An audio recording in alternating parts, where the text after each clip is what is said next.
The world, for Elara Vance, had always been a thing to be commanded.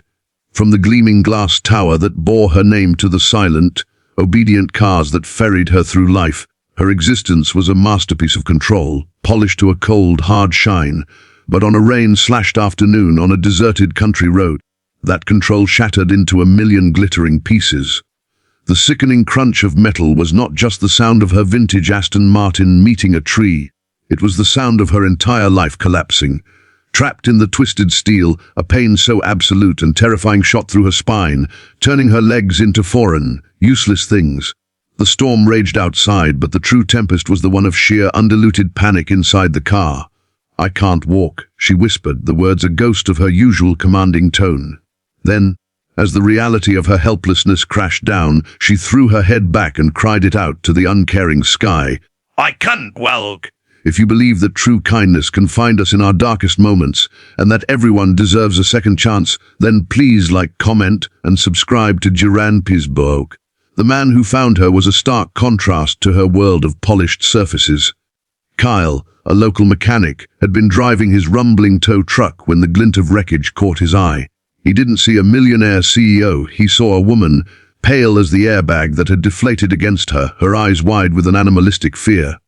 He worked with a quiet, practiced efficiency, his hands calloused and stained with engine grease, moving with a surprising gentleness as he carefully extracted her from the wreck. He didn't speak empty platitudes. He simply wrapped her in a coarse blanket from his truck, and then, in one fluid motion, he lifted her. Elara, who had never been carried by anyone in her adult life, instinctively curled into the solid warmth of his chest. He smelled of motor oil, fresh rain, and honest sweat, a scent that was alien, yet profoundly anchoring in the chaos. He didn't take her to a private clinic she would have demanded. He took her to the county hospital, a place of fluorescent lights and worn linoleum where her wealth meant nothing. He stayed. He filled out the forms when her hand shook too badly to hold a pen. He was a silent, steady presence in the plastic chair next to her bed as doctors delivered the devastating, uncertain prognosis of severe spinal contusion. The possibility of permanent damage was a looming shadow. In the days that followed, Elara was discharged into a new, horrifying reality, a temporary one, she fiercely told herself, confined to a wheelchair in her own sterile, multi-million-dollar penthouse. Her staff hovered, but their sympathy felt professional, distant. It was Kyle who checked in.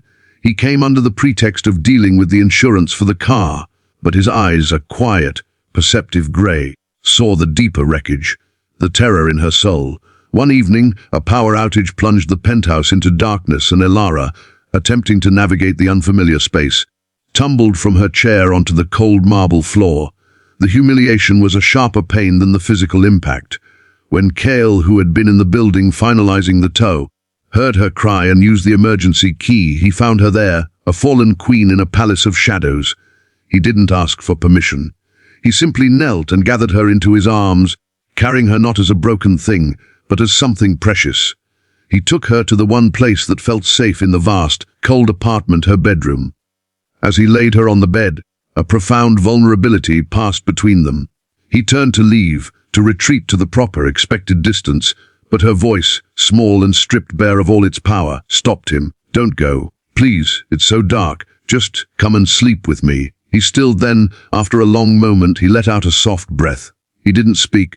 He simply lay down on top of the covers beside her, a solid, fully clothed bastion against the terrifying fragility of her world. In the profound darkness, the space between them hummed with a tension that had nothing to do with her injury and everything to do with two shattered walls. Then, his hand found hers, their fingers intertwining, her smooth, manicured ones lacing with his rough, work-worn ones. It was an anchor, a silent promise in the night. That night they simply slept, their breath sensing, her head eventually finding its way to his shoulder. It was the most profound peace Elara had felt in years. The morning sun brought not awkwardness, but a new beginning. With Kale, she started the agonizing process of physical therapy, his quiet strength a constant counterpoint to her frustration and despair. He built her parallel bars in her sun-drenched living room. He was there to catch her when her legs buckled, his grip firm and sure. He saw her not as the damaged millionaire, but as Elara, fierce, vulnerable, and fighting, and she saw him not as the simple mechanic, but as Kyle, a man of profound depth and silent integrity. One afternoon, after a small victory, 3 shaky, unaided steps, she reached for him, not for balance but for connection. Her hands framed his face and she kissed him. It was a kiss not of passion, but of gratitude, of discovery, of a soul recognizing its counterpart. It was slow and deep, a conversation without words, a foreplay of the heart that had been building since the moment he carried her from the rain. It was the beginning of a different kind of healing, one that mended the spirit as well as the body. If this story of a love born from vulnerability and kindness has touched your heart, if you believe in the power of a simple human connection to change everything, please let us know in the comments and share this video with someone who needs to hear it today. Before we end, we have a special request for you. In the comments, could you please share a time when a simple act of kindness from a stranger or a loved one completely changed your day or your perspective?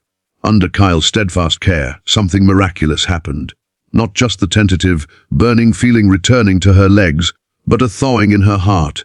The woman who had commanded empires learned to appreciate the slow, patient repair of a single beautiful thing. The day she took her first full, unassisted steps across the room, it was into his waiting arms.